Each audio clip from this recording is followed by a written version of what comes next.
So I'll tell you what, the the little fall fest that was here Wednesday, I was quite impressed. They did really good. They had it set up. I guess either we've never come to any of them, or they just really did it good this year. Yeah. We have it every Is year. it the same? Mhm. Yeah, they had it inside last year. The last few, like the last 4 years, we've done it inside. Because I think every time they played it on the outside. If you go to There's theirs, no other I wanted pending to be a everything. spy. But this year, we It was cool. They set it did up it, over several days, whereas They had- last year, we they stayed have here all day church after parade, they church did it Sunday. inside. We didn't even go home for like 2 days last time. I know, it seems like that's what yours is. Mm-hmm. It was good. It was fun. Uh, The classroom was fun. They didn't feed you across the way. I know. We asked them to. Last year. Oh, over there. Yeah. You see they do hot dogs. Yeah. Okay. When they change everything. Well, it was funny because I think Sunday night when I was up here, this whole room was cleared out with some stuff in it, and Karen came up to me. She's like, "I'm so sorry. We'll put it back. We took pictures and everything." I was like, "Am I really that scary?" I mean, it's okay. I just, She stresses over it. David's more like, they know we do it every year, they can put it back themselves. I agree. I even told her that. I'll do it. Put it back. I'm just thankful for us to have a room to do this in. You know, even though this church has some scary rooms, which we should have done at our last one. Upstairs in the old area. But you know, if there was an elevator that went up to that, I would have us go to that room. It is so cool the way it's set up. It's like it's like got a saloon look. You know, all Oh, the I don't know. It's so creepy. You're up there by yourself. Broncos, not when you're by yourself and it's all dark. Oh, do you? Oh. So this is Scott. I thought it was funny to see him dressed up as a chicken. I was kind of hoping he was here. He's probably working in there. Did y'all see him in there anymore?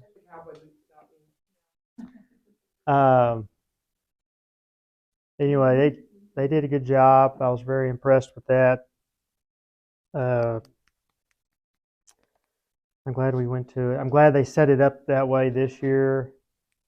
And now they wanted us to. Oh, I forgot to get that, but it doesn't matter for us.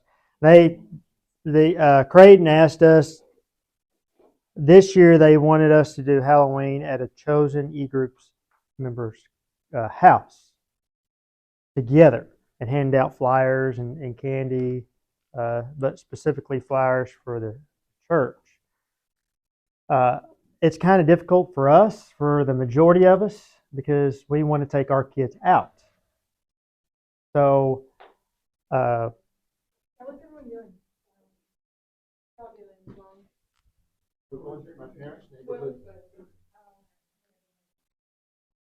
I'm working on it. We have a kid's godmother does a big party at her house, and then they do a hair run road.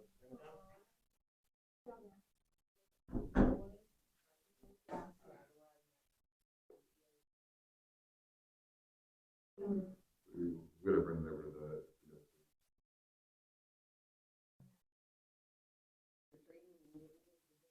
Around your neighborhood? No. You go somewhere? So that's what we're Lake country. trying to figure out, because it's supposed to be What's over the hill? cold. It's gonna be the bigger and thing. rainy. We're just trying to figure out. Here's one for everybody for next year to take notes. This is way cheaper than candy. We pass out Capri Sun or Kool-Aid pouches to the kids. You take a case of water, put it in the cooler, they walk by. Oh, thank you so much. We've been walking so much. We've been walking. And it's cheaper than candy. You get about 5 boxes. And way cheaper than a bag of candy, $25. A packet, the Kool-Aid deal's like 5 or 6. So you can buy 4 or 5 Kool-Aid pouch boxes to 1 bag of candy. Same amount of sugar. Yeah, but they're more appreciative after they walk off. No, that makes a lot. all right. So this is the last Sunday of October.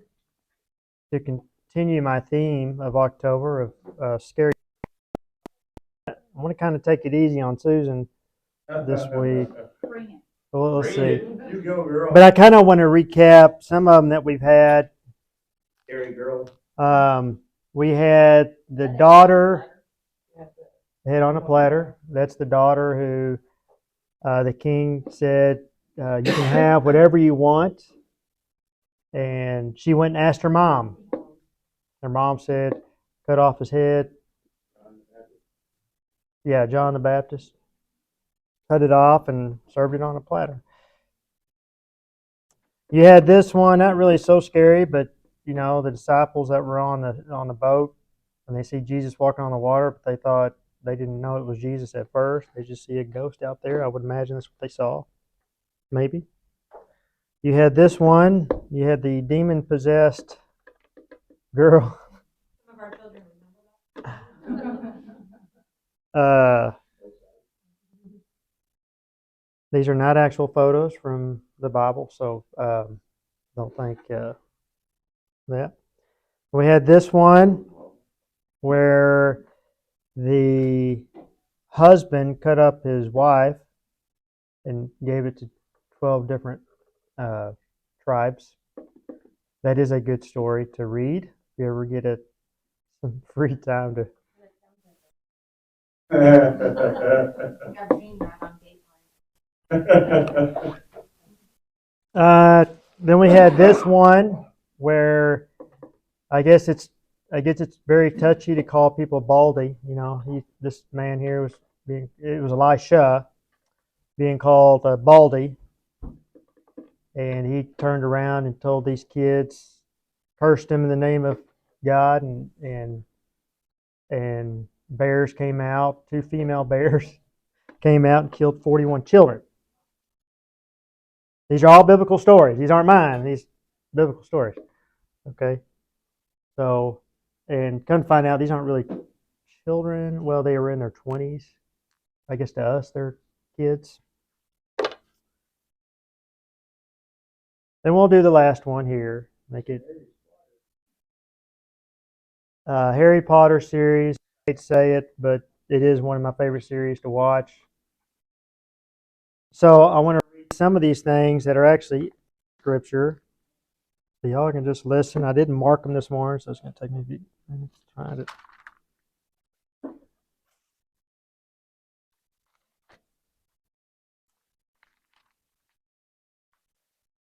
And then I'm going to read 3 different ones. But this is in Exodus. This is part of talking about the capital offenses.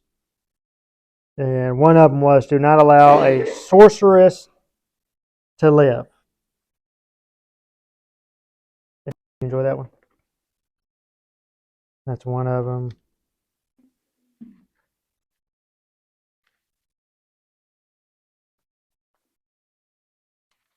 And I want to skip the second one because it's just as boring. So, Second Chronicles is the next one. You can just listen to me here. Chapter 33. Second Chronicles 33, 4 through 6.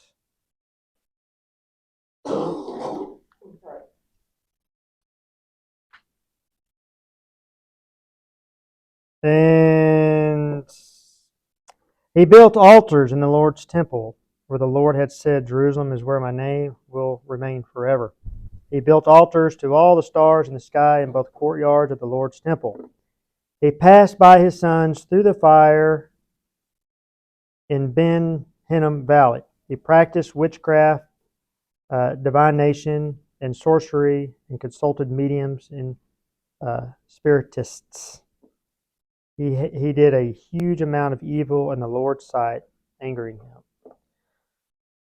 Not so gory at all. It's just sorcery, witchcraft. It actually is mentioned in the scripture. So I try to make it real simple this time. But this will end my October scary stories. But all these stories that I've mentioned, they're actually really good stories. Some of them are really just symbolism more than them actually really happening, as far as I know. Okay, any questions about those? Okay, good.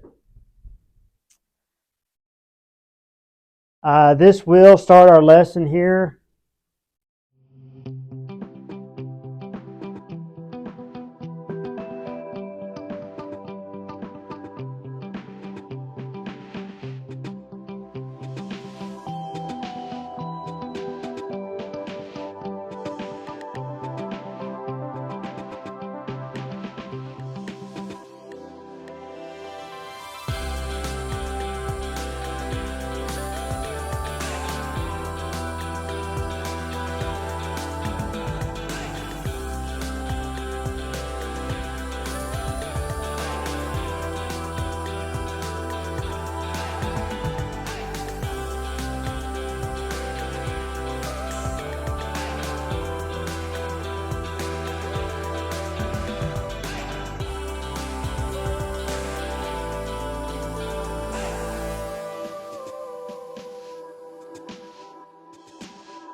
Here we go. This is just going to be so explosive.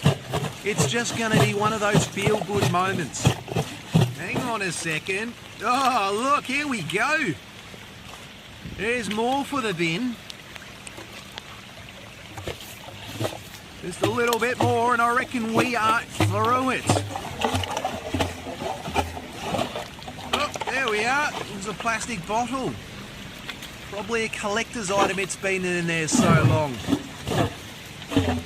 Still getting through it though. Persistence pays off, guys. Oh, Freddo Frog Wrapper. Also a potential collector's Freddo. I reckon there's some sort of can or something in there, guys. I'm half tempted to get the Jetta out, you know. I'm not going to leave until this is flowing freely, but look at this. This is what we're up against, guys. It's just years worth of rubbish. You know, it looks like this has been blocked for years. If I'm not going to do it, no one's going to do it. So I'm here for the long haul. I feel like it's a can or it feels like a can or a bottle or something. Look at that. Woo-hoo-hoo! And unfortunately, today's video isn't sponsored by Pepsi, but, you know, if there are any Pepsi executives watching this video, g'day, and just remember, I'm a big Pepsi fan. I just don't like... Is he a big Pepsi van or fan?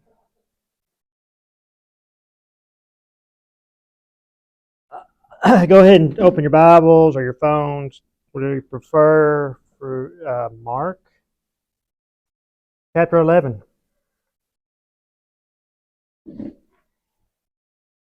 There's a lot going on here, and I want you to remember this video.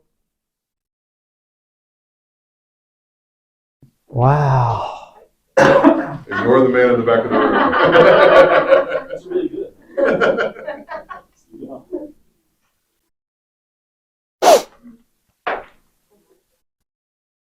Mark chapter 11. Did any of y'all feel a sense of small relief whenever the clutter was moved out of the way so the water could flow? Anyone just have a little tiny bit of just release? It was kind of cool. it's kind of weird to see small things like that, and but it starts cluttering up through years, especially those beaver dams. It takes them a long time to do that, and then it starts causing problems because that water is not meant to stop. To stop, it's meant to keep flowing. And there's a lot of symbolism in what we're about to read here, and I have a lot of notes here, and so I'm going to be reading everything that I've written here because I don't want to miss anything.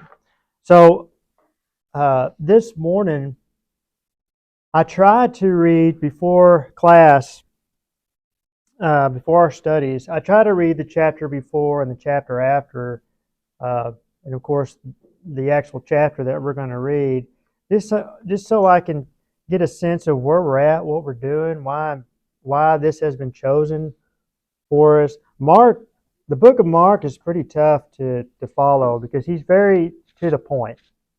There's no in between stuff. And so when you read his stuff, he goes from one story to the next, to the next, to the next. And I'll tell you, after reading past Mark 12, I just felt like I was totally unworthy. Like I did not, man, there's just so much. Like it just hit me. And so I was like, oh, okay. So I started going, then I decided to go straight into my lesson. I couldn't even finish my lesson because I just had to stop and pray. And I was like, man, I have a lot of work to do. Man, I have a lot of work to do. And I now understand why we're going to study this today, because what y'all just saw in those videos is exactly pretty much what we're going to talk about, and so as you read the story, read it for its face value first, but then understand the meaning behind it, like clearing out these beaver dams or clogged pipes. And so I'm not sure if they had Pepsi back then, but just think about that as we read through it. The first part, chapter 11, 15 through 19. And this part talks about the cleansing the temple. Okay, so I'll go ahead and read. They came to Jerusalem, and he went into the temple and began to throw out those buying and selling. He overturned the tables of the money changers and the chairs of those selling doves, and would not permit anyone to carry goods through the temple. He was teaching them, "It is not written, 'My house will be called a house of prayer for all nations,' but you have made it a den of thieves." The chief priests and the scribes heard it and started looking for a way to kill him, for they were afraid of him because the whole crowd was astonished by his teaching. Whenever evening came, they would go out of the city. Everyone here heard the term den of thieves. Y'all heard the den of thieves? Yeah, yes, no, maybe, indifferent, whatever. So I want to break this down, and I'm going to read through this, and I'm sorry that I tried to not do this, read from my notes. I try to let things flow, but I got to read this. So during this time, this was during the Passover. So it was completely crowded. Okay. The courts of Gentiles. Okay. So I have this right here. Okay. This is a temple. And as we have studied before, the Gentiles were only allowed to be out here in the courts, outer courts, not the inner court. Only the Jews were allowed to go inside. Okay, so where we're at is pretty much, if not at the entry, he's pretty much inside with these Gentiles. Okay, and so. So the court of Gentiles had become a place of commerce instead of a place Gentiles could pray. These people were money changers, kind of like when you go to a foreign country, most businesses won't take your currency, so you have to go to a money changer to change that. And so the Jewish men were expected to pay a temple tax each year. The tax money could not be exchanged for foreign currency because they often had images of pagan rulers or symbols on them. Okay, so if we were to travel to Jerusalem during the Passover, the temple would not accept our currency because maybe they think the eagle is pagan. I don't know. I'm just as an example, or the president that's on it, they think it's pagan. I don't know. So they would require to have their money. Okay. Also, because those traveling to the temple for a far distance didn't have an animal to sacrifice, they would purchase them from these people, which Mark says Jesus began to drive out the people buying and selling animals for sacrifice. So let's say you lived outside, you lived 100 miles away, and not only do you have to pay a temple tax, you also have to bring an animal to sacrifice. And with this animal, it couldn't have any blemishes on it. And it was inspected by the priest, and that's important. The priest, if the priest finds a blemish, or so he says there's a blemish, now you have to purchase one of their lambs. But instead of it being, I'm just throwing some money out there, instead of the lamb being $100, it's now $1,000. Okay? So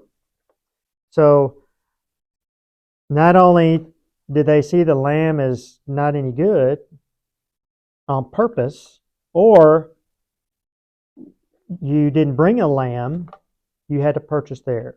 Okay, but before you could purchase their animals, their lambs, you had to use the right currency.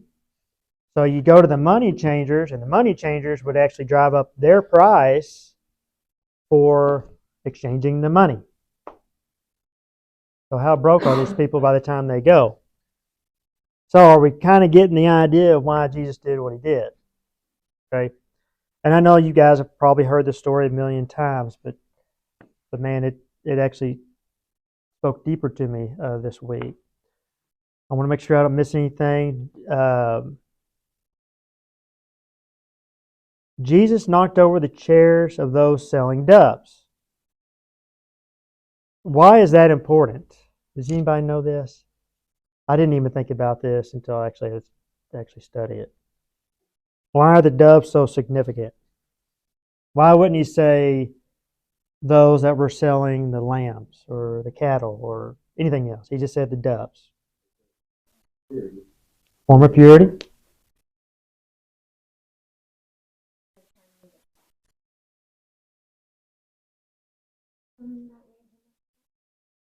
It is the symbolism, and they were making profit on everything. Those are all good answers, and y'all's answers are exactly what I was exactly thought. If they're trained, yeah. Doves. But it was the symbol of purity. So what it is that it was the sacrifice that Joseph and Mary brought and dedicated in the temple. So it became very personal. Very personal. Because Mary and Joseph and Mary, it's kind of weird to say it that way. Mary and Joseph were poor, right? They had to stay in a cave. Well, it's because they didn't have any room in the inn. But they really didn't have any money. And so they had to sacrifice some animals. So the poor people had to buy doves. That was their form of payment. But even with the doves, the temple, the prices were hiked up a lot. You know, it didn't say specifically. And so he was angry. He was mad. It became very personal, and it should have. And it goes on more than that. And through the studies, they say they actually charge 16 times more than what the doves were. I can't even imagine what that's like. Oh yeah, mostly in the medical field, buying prescriptions. I'm sure there's other stuff. So they were robbing from the poor. Matter of fact, they were so profitable. So a single merchant alone sold nearly 3,000 sheep per day. And I actually wonder if they took the sheep that did come in and the priest said they were no good, if they took them and put them in the mix and resold them. I wouldn't doubt it. I wouldn't doubt it at all. So Jesus began to throw out those buying and selling, the same word used as exorcism of demons in other New Testament passages. And there were so many. We've already talked about demonism, casting those out. So Jesus stopped everyone from using the temple as a marketplace and using the temple to pass through for quicker access. So they had regarded the temple as a holy and dedicated to the worship of God rather than a mere convenience and means of profit. So the temple here, as you can see how big it is, and so if you wanted to get to the other side, you were supposed to go around. And I want to say that I think I read, and I'm sorry I don't have this, and I should have written it down, but 16 acres, how big the temple was. And so now they've used it as a flea market. These people are also, to get from point A to point B, we're just traveling right through it. They didn't care. They didn't care because their leaders didn't care. They were making profit. Now you see why I'm saying these notes verbatim, because there's a lot here. So they had regard to Jesus moved the blockages to prayer both physically and spiritually. I wonder if people today try to use the church as a shortcut to increase their business, their popularity, or to gain votes.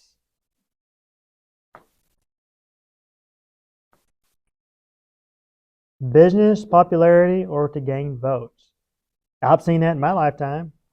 Churches I've been in, we've had one political party come into one of the churches that I was in. I won't say who that is, but once now he didn't get voted in, I guess.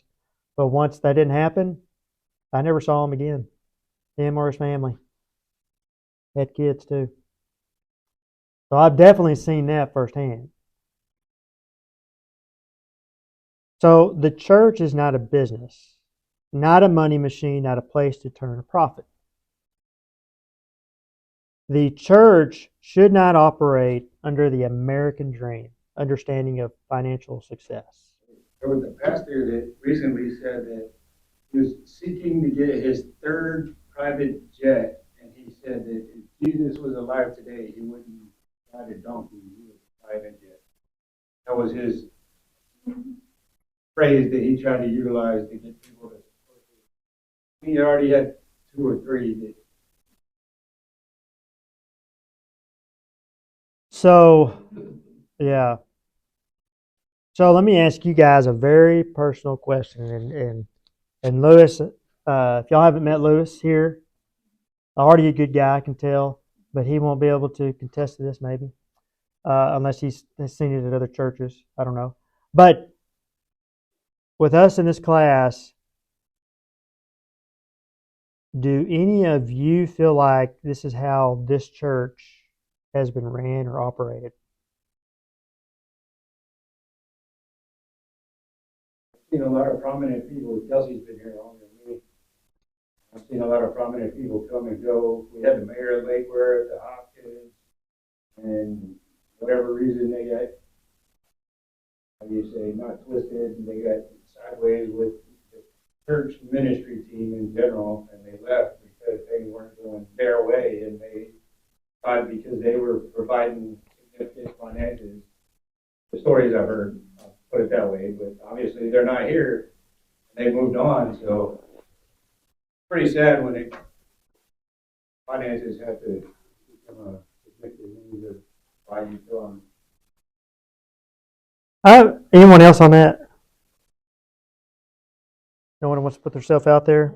Because it's okay to say, I don't think I see that. Okay, perfect. Usually it's more prevalent in a church that becomes regional. And this is very local. Yeah. We don't have a big coverage network.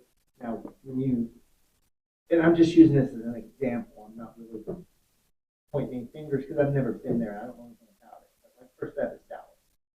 I've been there. It is so in there. I think It's a regional Yeah. congregation. So things are different. Yeah. Gateway as well, where your service is on a TV, depending on what branch you go to.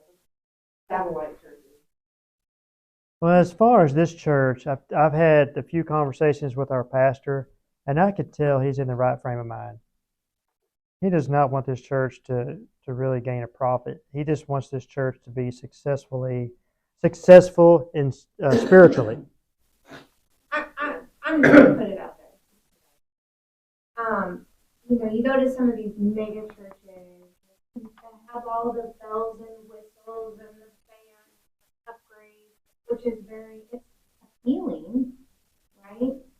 And compared to our church, like our church is an older church, right? We don't have all the upgrades, so that may discourage some people. I also look at because I believe that we're a materialistic society. Like, if that pastor is driving a Cadillac Escalade, I'm like, wow, you're doing pretty well. It's in the back of my mind, right? Not that I've seen Jim Brewer driving a 2024. But he can't even keep his car parked. I know, he can't. But But y'all, let's just be honest. Like, we Yeah. look at that kind of stuff, So it's important for us, if we start seeing that in this church, it's important for us to point that out, right? Well, I'm sorry, it just popped into my head. Just the freeze alone. Were y'all here during the freeze? Sorry, no. No. No more here during the major wreck. I know you had a big deal on it. No, but- Oh, yeah. We were here, but we were the Backwell Baptist then. Yeah. Anyhow, Jim come to the church himself and opened this building. He opened this building for people that didn't have any heat, electricity, or anything. Joel Osteen wouldn't even do that. So and I'm going to throw a name out there. I'm just going to say it. He wouldn't let the hurricane victims go. So yeah, our I church, look at like, it seems kind of small. we But I look at stuff. there's a lot of blood-related. He's been here a long time, as I said earlier. A lot of blood-related people here, but there's a lot of people here that I consider family that I'm not even related to blood. But it's a tight-knit group, and some are tighter than others. You have your cliques, but that's a typical church. Most people here, hopefully, he's felt welcome coming in the front door. I don't mean to put you on the spot. It just It's the Kolaches. you're more likely to get your neck hugged coming into this church than you are to get, showing. This could be one. But let me ask you, so let me throw you a loophole here. Throw it, I'll hit it. All of y'all. Should we operate this church as a business, though? You still have to have. In wages. You still have to have stuff to pay the light bill. In I mean, wages, you have to yes. have that kind of, I like a business manager maybe, like, but not as far as. Well, I work for an ambulance company. Like, ultimately, we for the safety net providers, but ultimately we are a business that needs there has to be a bill associated. It's a tough question, spiritually, and I'm not here to say what we should do in this church. I think they're doing a good job. They're trying new stuff here. Uh, they have hired people here to help run the church, because if you don't hire people to run the church, then it's going to be difficult to manage. So it's kind of tough. So if you think about it from a pastor's perspective, he has to step on thin ice. He has to be careful the difference between running this place as a business, but still keeping this business afloat. This church is mostly ran on lots of prayer. I'll tell you that right now, especially lately. And that'll be a whole series we'll go into next year, I think. They're talking about. There's a lot of titles, your wife's involved, but there's a lot of titles that are more or less delegated and not dictated. That's one of my opinions as far as like you said, there's got to be a fine line. Somebody has to do this portion. He has to concentrate on preaching. He can't come in on Sunday morning and open up the building and turn on all the AC, the heat, and all that. He's focused on. There are pastors that have to do that. Like, not- Yeah, smaller churches, but here. And we, Run the children's area. Yeah, exactly. Yeah, they're delegated, not dictated. That's my kind of opinion, philosophy, or whatever. My 2 cents. So to round that all up, it's important for us to be there for the pastor, so he didn't have to run it as a business. If there's a need, which, man, most of you guys in here, y'all meet every need here. It's awesome. But going back to the story here, Jesus saw that they were truly running it like a business. The priests were so money hungry that they found every way they could to make a profit. Here, if you want a book here, you can buy the book, but there's no restocking fee. There's no stocking fee. If anything, they'll just give you the book. These Bibles that they have, they don't just buy an old Bible here that, I hate to say anything about it. This is an old looking Bible here, right? But for our generation and younger, we want kind of the newer stuff. And they know that. So what they do is they buy whatever version scripture that you like. And they will buy it for you. You don't have to, if they don't already have it. They have a closet here that's got a stack of Bibles here, different, like this is the CSB. That's what I like to read because it's easier to understand, but I don't just specifically read this. I've got 3 others that I look through during the week for these lessons here. Anyway, so all the things that I've told y'all can understand now, very specific, why Jesus was upset. It became very personal.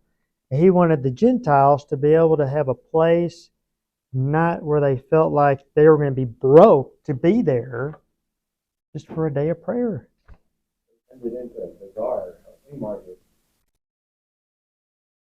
I've never been to Bazaar, but I'd have to trust you on that one, Charles.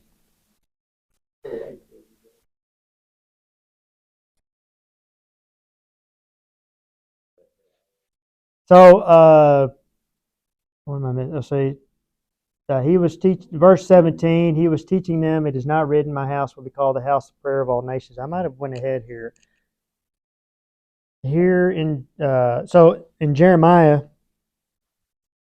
in Jeremiah 7:11, it's a passage that's originally addressed to those who were breaking the commandments of those who were breaking of God, of acting.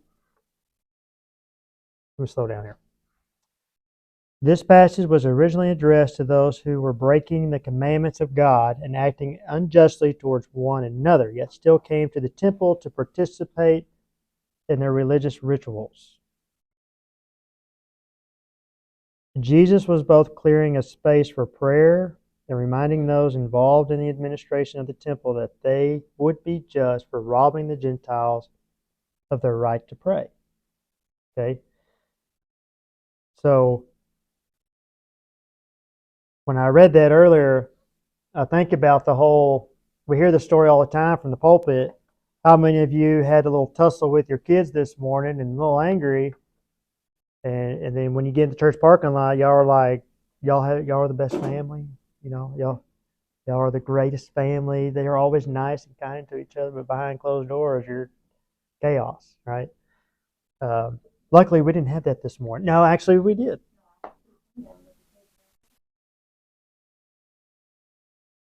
My son didn't get the donut that he wanted.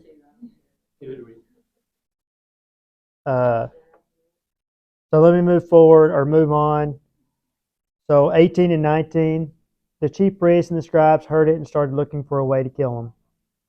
For they were afraid of him because the whole crowd was astonished by his teachings.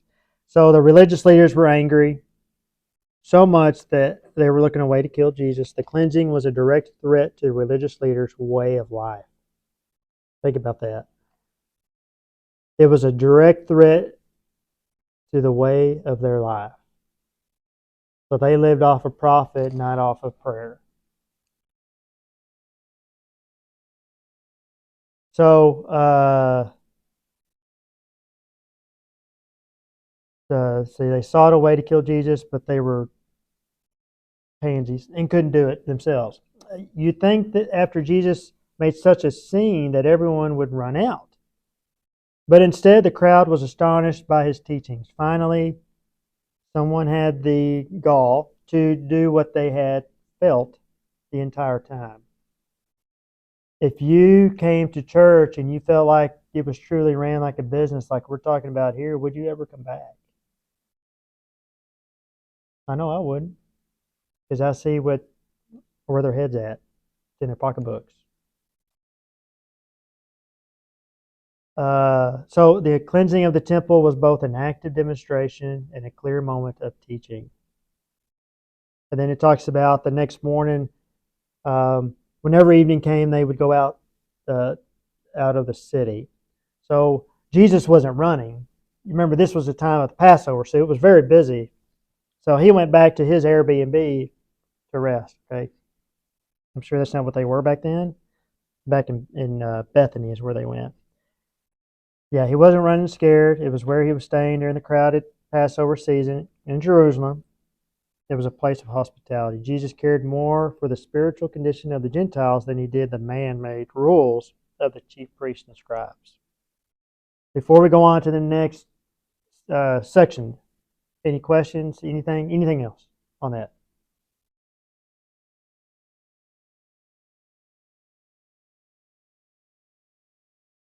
Okay.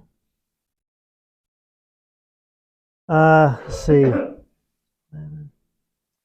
Show y'all this picture, see if it's clear. So that on the left there, that picture on the left, that is actually our fig tree. We actually have a fig tree. That's actually what it is. This fig tree has no figs on it. Okay, it's not producing. Well, it's in Texas, so remember that. It's not doing so well. Actually, you know what I saw this morning? There was a few bulbs or whatever they call on them, like they're trying to regrow, but after this freeze, they're going to die again. Last year, I was able to make fig jam. Newtons. Yeah, I became grandma there for a minute. Made fig jam. They're actually really good. I would eat them right off the tree, except for the seed part. But they're really good, in my opinion. No one else in my family likes them, so even after I put tons of sugar in them to make a jam out of it. So I didn't get to make it this year. But yeah, that's actually our fig tree. It's actually grown throughout the years. I'm kind of proud of it, but I didn't plant it. It was there before. So verse 12 through what? Oh, let me go back for a minute to the beginning of chapter 11, so you kind of get an understanding of where this is coming from. If you'll go back to verse 12, I want to read 12 through 14. It says, the next day when they went out from Bethany, from Airbnb, he was hungry. He wanted breakfast. So, seeing in the distance a fig tree with leaves, he went to find out if there was anything on it. When he came to it, he found nothing but leaves, for it was not the season for figs. He said to it, may no one ever eat fruit from you again. And his disciples heard it. Okay, now I go to verse 20. You understand this is also symbolism, okay? So early in the morning, so verse 20, early in the morning, as they were passing by, they saw the fig tree withered from the roots up. Then Peter remembered and said to him, Rabbi, look, the fig tree that you cursed has withered. Jesus replied to them, have faith in God. Truly I tell you, if anyone says to this mountain, be lifted up and thrown into the sea, and does not doubt in his heart, but believes that what he says will happen, it will be done for him. Therefore, I tell you, everything you pray and ask for, believe that you have received it, and it will be yours.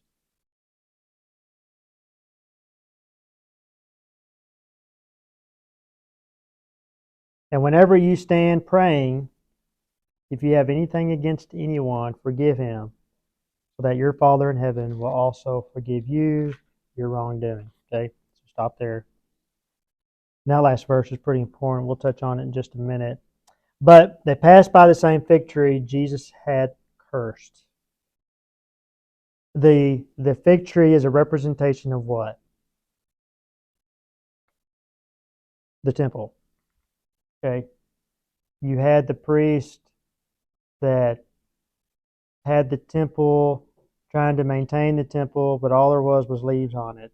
There was nothing on it that was pure to eat, nothing that would satisfy our craving for God. Okay, the scriptures. So, the religious system of Israel had leaves, but no fruit. As a tree with no figs cannot satisfy the physical appetite, neither can a fruitless religion satisfy the spiritual appetite.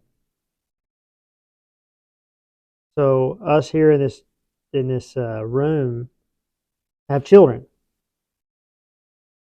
but our job doesn't stop there. We must instill godly wisdom and help our children grow, right? So y'all ponder on this question for a minute. Do we as parents know everything about raising our kids? Thank you. We don't. Are you dedicated to helping your kids grow that you are willing to seek out other resources if you don't know the answer? What does that look like to you? Has anyone had the experience like that? And it can be so specific in your within your family. I think about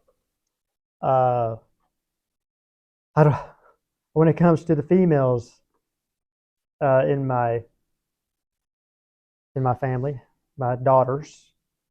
I don't know everything about them growing up. I don't think I really want to know.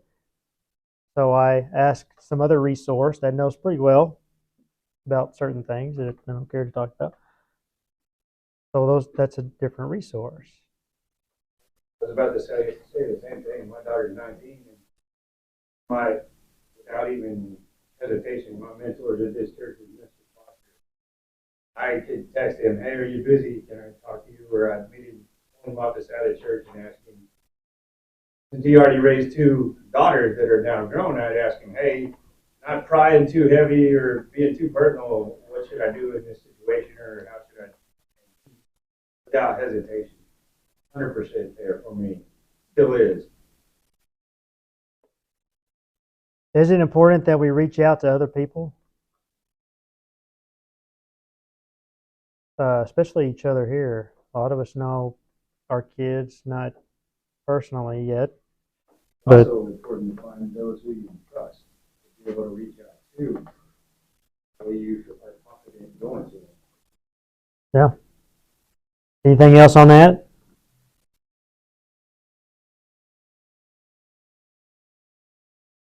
I'm always learning new stuff. I think I want to say I have a hand up on all that because I'm in a school. I get to see all the different characters.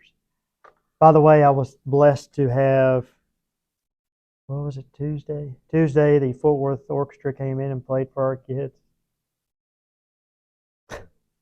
How's the young wheelchair lady doing? Miss Bring up your kid. Miss Janae, she's doing good. Yeah. So Jesus was encouraging his disciples to have faith in God, not in a withered fig tree. Our church, our cultivation for our kids should lead everything to God and His teachings. Here, the church leaders had let them down in the scriptures, not here at the church. Ever been a part of a church that the leaders let you down? Okay, say yeah. Oh yeah. Anyone else? I know I see a couple of heads. I mean, it's gotten so bad for me that I had a church leader tell me that I need to stop doing what I'm doing. Like, I'm just doing, I was doing sports for the kids. It's a long story. There's always three sides to every story. But I've had the church leader tell me to step down. Hurt my feelings pretty badly, but it is what it is. Anyone else on that? Let me move on from there. Are you sharing positive experiences with those you speak to about our church? And this is where I want to, Des had shared a story with me the other day that I didn't. It was a short story. Go ahead. So growing up, grew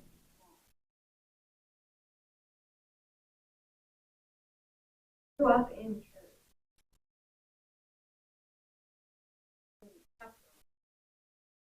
Mom got really involved. Always, and this is when I was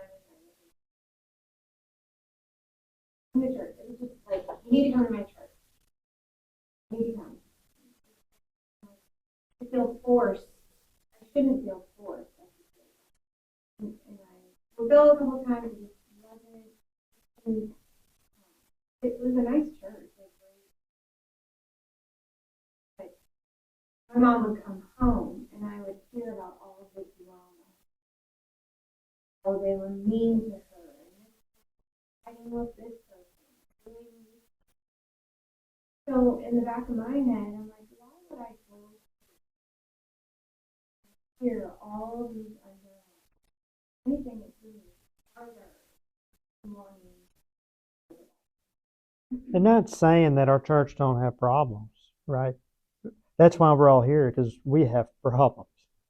I'll tell you that right now. But, and of course, if your church is so dysfunctional, you're probably not even talking about your church anyway, right?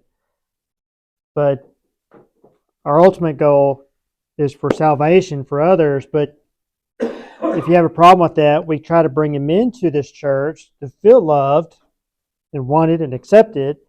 So there are several seeds that will be planted in them. I was reading an article the other day. I don't know where they get this from, but it takes 10 seeds, 10 people for that person to actually accept Christ. 10 times for them to hear the gospel. 10 times. You may be the first one, or you may be the 10th one. I don't know where I got that from, but I think it sounds about right. In my opinion. So, and I want to move forward here. So, talking about verse 24 and 25, let me reread it. Therefore, I tell you, everything you prayed, ask for, believe that you have received it, and it will be yours. And whenever you stand praying, if you have anything against anyone, forgive him, so that your Father in heaven will also forgive you your wrongdoing. What would be the reason why God would not answer your prayers? After just reading what I read.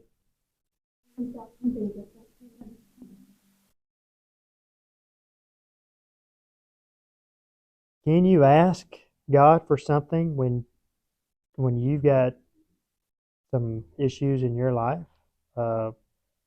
You want people to forgive you. You want to forgive others. But if you've got some issues in your life, you want special treatment, is what this comes down to. How is God going to bless you if you don't bless others? If you've got issues with other people, then how in the world do you expect Him to bless you? That's a hard lesson. And I wish I had a huge big mirror here, because I'm the same way. I've got some people that have wronged me in the past. I have forgiven them. I will never forget. Those are two different categories.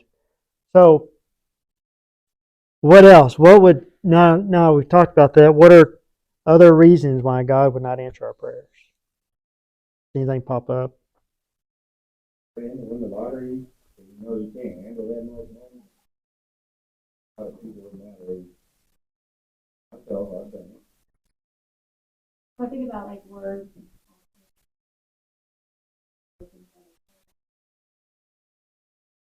With a certain tone, and yeah, like sometimes if I'm good home. But ultimately, I think about like my prayer, your will, like longer path or whatever path it is, you will may not be this one that heart set on. And my feelings on that is, once you get to the point in your life that you're there because God wants you to be there, I never look for the reason why. I try to do my best to be the same person I am at home as I am at work. Because at some point, my life will move on to another avenue, and I'll just go, I guess God used me for what I needed for. I didn't look for it. I just did. I tried to be the best person as I could be, walked the Christian walk, and now I'm moving on. Okay? We can hurt ourselves trying to figure out, okay, God, why am I here? And then you miss the whole point. That's just my opinion. That's for free. That's a 1 cent worth, not 2 cents. Okay? So think about this personally. You can share it, but I'll run out of time. What is the biggest hindrance to your prayer life? You personally. And how can you remove it? Okay? It's tough to know that when we say a prayer, if there's something else going on in your life that you can't forgive others, that prayer is probably just blowing in the wind. God hears you, but He's like, what do you want me to do? If you want me to bless you, you got to learn to bless others. Anything, last comments on that? Like I said, this was a tough lesson. I love this lesson. It was tough learning more about it because this became very personal to Jesus, clearing out that temple. I don't want to be the leaves on that big tree. I want to be the figs on it. I want to produce. I want to help. So, nothing else? Anybody else? Okay, let's pray and get out of here. Lord, thank you for this family. Thank you for allowing us to be here. Thank you for this cold weather, some relief from this heat, Lord, and all this rain we've received that our wells were running dry.